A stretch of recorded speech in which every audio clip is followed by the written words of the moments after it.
What's up, everybody? Mom with the Cross 316 back on another comic book flashback. Today we are looking at the Fantastic Four issue number 13. This issue came out in April of 1963, and today we're going to be looking at the first appearance of the Red Ghost and the Super Apes, as well as another first appearance that will appear. I won't say yet, but he makes another. There will be another first appearance in this issue, so we'll soon find out. Well, I guess I'll go ahead and tell you. It's the Watcher, as we see right here on the cover. Forgot that there was a little thing here that showed that the Watcher makes an appearance. So yes, we're going to be seeing not only the first appearance of the Red Ghost and the Super Apes, but also the Watcher. So who exactly are these people, and how do they pose a threat to the Fantastic Four? We'll find all this out as we continue this series. I hope you've been liking this series so far. Go ahead and give this video a like, and then subscribe if you have not, and let's go ahead and get started. Today's title is The Fantastic Four versus the Red Ghost and his indescribable Super Apes, and that's putting it lightly, y'all. I mean, this is going to be some super powered people here that's going to go up against the Fantastic Four. As always, this is brought to you by Stan Lee, who wrote this issue. We have Jack Kirby on the artwork. We actually have Steve Ditko for the first time doing the inking on this title here. And then we have lettering page by Art Simek. So, I mean, what a fantastic group of people here to basically collaborate on this issue. Just awesome stuff. And so let's now go ahead and continue the story here. We see that there's been an explosion in Mr. Fantastic's lab, and the remaining three members are trying to figure out exactly what just happened here. So they're searching for Reed, and they're trying to put out this fire. And we see here that they come across Reed Richards, and we see that Reed Richards was quick enough to save right here the Human Torch from getting into danger here. And we come to find out that Mr. Fantastic was working on this experiment, and it's this experiment that's using some kind of energy for rocket propulsion. And what we're going to soon find out is that Reed Richards basically wants to go to the moon. We need to understand that this is in 1963, and we have not been able to go to the moon yet or make a successful landing. That wasn't until 1969. But we see here that this was the age of space exploration. And we see now that in 2020, we're now wanting to go to Mars. But back in the 60s, our biggest mission was to go to the moon. So we see here that Reed Richards definitely wants to go to the moon. And he discovered way back in Siberia from a time ago, there was this meteorite that crashed into the Earth, and this meteorite, as he went to Siberia to collect some of its samples here, comes across some of this propulsion energy that will allow Mr. Fantastic to then go to this blue area of the moon, as he's been looking at the moon. And then things like, oh, wait a minute, you're not going by yourself. Us three are going with you. And we see that all three agree that they want to go with Mr. Fantastic to the moon. And so Mr. Fantastic basically says, okay, y'all can go. And so there's not just the Fantastic Four that are going to make this mission to the moon. There's another person, and that's going to be our villain for this issue, or rather, villains for this issue. We have Ivan Kragoff and his Super Apes, but they're not super yet. We see that he is from the Iron Curtain, which is basically the Soviet Union, which is now called Russia. And we see here that he's been training these apes to fly this ship. So he's wanting to go to the moon as well. And these three apes here, these three different forms of apes, this orangutan, a gorilla, as well as, I can't remember the other one, but we see here that he basically wants to go to the moon so that the communists can claim an empire on the moon. And so we see that the Fantastic Four get into their special rocket ship to go to the moon. And then we see that Ivan Kragoff, who will become the Red Ghost, he gets into his special made rocket with his apes here. And what we need to figure out and really realize here is that his ship here, Ivan Kragoff's ship, was created so that cosmic rays can basically bombard the ship. He wants to be exposed to cosmic rays like the Fantastic Four back in issue number 1. So we see that Ivan Kragoff, he's basically on this, he's laying down. He's just going to allow all the cosmic rays to basically come across him, and it is successful, as the cosmic rays are basically going to not only affect Ivan Kragoff but also his apes.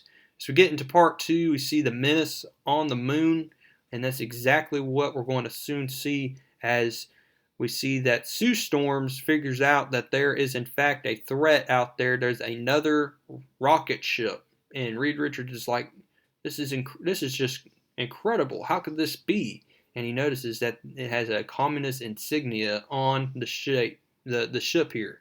And so we see that the Human Torch wants to basically see if he can use this new suit that he's wearing. It's this atmospheric, artificial atmosphere suit that he can use, and it gives him oxygen to basically fly in space. So that's exactly what he's going to do. And he comes across that ship that Ivan Kragoff is flying, and he's like, wow, I can look right through it. So that's one thing, that he's allowing this visible ship here to allow the cosmic rays to bombard the ship. And we see that as the Human Torch is watching, one of the apes notices the Human Torch outside, and he grabs a hold of this 5-ton generator here and is basically going to throw it at the Human Torch. He's like, no, no, no, no, don't do that. Ivan Kragoff grabs a gun, but he notices that instead it's the baboon. That's the other monkey here, the baboon. He can basically shapeshift into anything that it chooses. So we see that the gorilla has super strength, the baboon can shapeshift into anything he wants, and then the orangutan has magnetic powers. And so they will definitely be a threat to the Fantastic Four. We see that the Human Torch is then going to come back to the Fantastic Four, and man, does he have a tale for the Fantastic Four, as he tells them that there was this communist on this ship, and that there's these 3 monkeys on the ship, and they all have superpowers. So we see that the Fantastic Four are successful in landing on the moon for the first time, and they come across this ancient civilization, this dead city here that used to have a civilization. So men were not in fact the first people to land on the moon. There were people on the moon before the Fantastic Four. And so who exactly is residing in this living hut here, as the Human Torch discovers? This is where we're soon going to discover the Watcher. But before then, we see that as the other 3 members of the Fantastic Four are looking inside of that house, we see that Thing comes across the Super Apes, and man, does he have a fight on his hand. And we see that Ivan Kragoff has the power to become invisible, and basically nothing can really harm Ivan Kragoff here. So that's his superpower, and that's why he calls himself the Red Ghost, because he comes from the communist Russia. So the commies Reds, that's one thing we need to understand. And then he can basically appear as a ghost here. And so we see that the Thing is about to battle, when all of a sudden we see the Watcher makes an appearance here, puts these 3 apes into these basically these cylindrical looking forces here, and these invisible that's what I'm trying to say, globals here.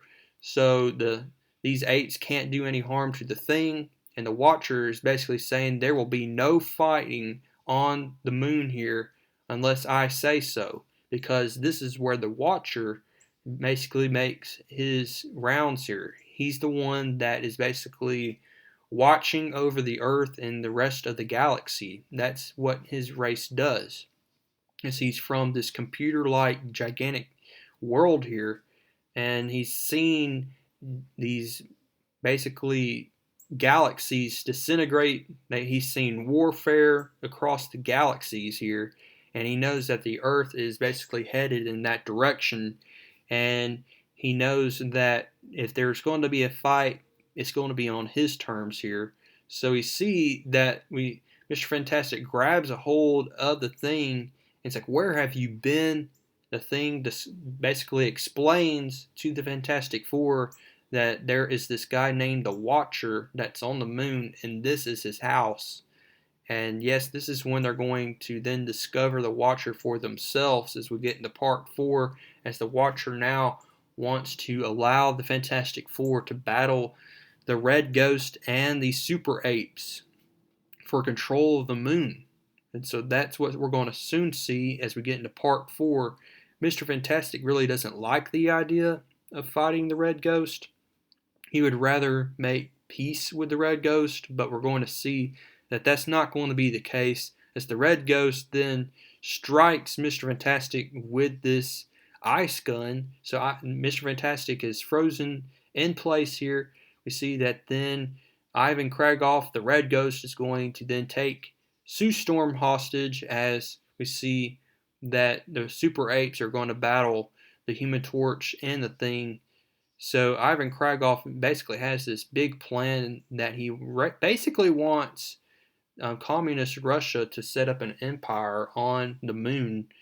And we see here that it's just not looking good for the Fantastic Four. How in the world are they going to get out of this situation? We see that the Human Torch unthaws Mr. Fantastic here. And now Mr. Fantastic, with his brain, says, we got to outsmart these guys. So how are they going to outsmart these guys? We see that the Human Torch and the Thing create this rocket ship, and it's being fueled by the Human Torch, while Mr. Fantastic goes to create a weapon for himself with some of the equipment that's been left behind from this ancient civilization. See that then these apes are being held hostage as well, and we have all this supply of food here. The more hungry they are, the more they will obey the Red Ghost. And so we see here that the Red Ghost disappears, and he's going to lure the rest of the Fantastic Four to their destruction here. And we see that then basically the Invisible Girl frees the apes here from their imprisonment as she broke the cable here, allowing the apes here to feed on the food that was remaining here. So the Red Ghost thinks he's in control, but in fact he's soon going to find out that the Fantastic Four have outsmarted him here as we continue the story. Just some great artwork, great storytelling by Jack Kirby, Steve Ditko, and the great Stan Lee. And so we see here that even Ivan Kragoff, who has a lot of ego to himself, we see that he comes across the Watcher, and the Watcher says, I can bring you 1,000,000 years into the past. I could send you 1,000,000 years into the future, but instead I'm just going to swat you out like a flea. Then Mr. Fantastic uses his weapon here to paralyze the Red Ghost that holds him in place here. And we see that the Watcher congratulates the Fantastic Four on successfully beating the Red Ghost and the Super Apes. And now the Watcher is basically going to find a new home, because his home used to be the moon, because he cannot be near the Earth any longer, as he has to be away from the Earth. So we see that his apes press the button that was created, or this weapon that was created by Mr. Fantastic, freeing the Red Ghost, but then his Super Apes are going to turn on the Red Ghost. So now it looks not like it's not going to be good for the Red Ghost now, as his Super Apes have turned on him, allowing the Fantastic Four to return to Earth here. And now we're going to see that Mr. Fantastic can report back to the U.S. saying he has the equipment now to make it to the moon.